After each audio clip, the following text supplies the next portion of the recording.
Imagine you have to function without a brain. Well, that sounds downright impossible, right? Even while these words are being said, they're being registered into your brain for understanding and processing. Just like how the brain serves as the functioning mechanism in your body, a microprocessor serves as the functioning mechanism of a computer. In other words, these microprocessors are the brain of your computer, your mobile phone, and most other electronic devices that you may use in your day-to-day life. So, good day everyone.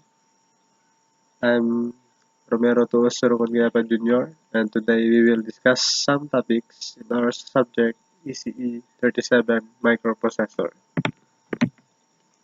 So, the first topic is surface mount technology. So, what does the surface mount technology do? A surface mount technology is an area of electronic assembly used to mount electronic components to the surface of the printed circuit board or the PCB, as opposed to inserting components through holes as with conventional assembly. So the advantages and benefits of SMT: it is a smaller size and reduced weight. Then its benefit is component replacement autocorrect. The disadvantages of SMT is generally the power is small, small volume, easy to broken, high requirements for soldering technology. Components are easy to be dropped or damaged when installed. And lastly, it is not easy to use visual inspection, which is difficult to test. Then the next is the surface mount technology market is expected to register a CAGR of 7.46% over the forecast period from 2001 to 2006. So this is the future of the SMT. Then the next topic is the RDL or red distribution layer. So what is the red distribution layer or RDL? It is a copper metal interconnects that electrically connect one part of a semiconductor package to another. Then used to reroute connection to desired location. It is an extra metal layer on an integrated circuit that makes its I/O pads.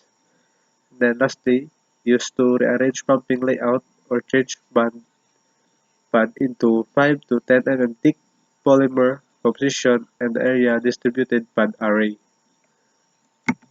And the next topic is the testing. Testing, or it is composed of two components: in process test and then the post process test. So in process test, it is a testing performed on products during the manufacturing process to ensure it is being manufactured to specification. Under the in-process test is the wire pull test. Wire pull testing applies upward force under wires and effectively pulling the wire away from the substrate or die. Then next is the die shear test.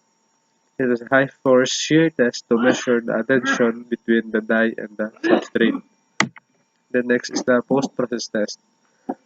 The post-process test or the power on self-test post is the diagnostic testing sequence that a computer's basic input or output system runs to determine if the computer are working correctly.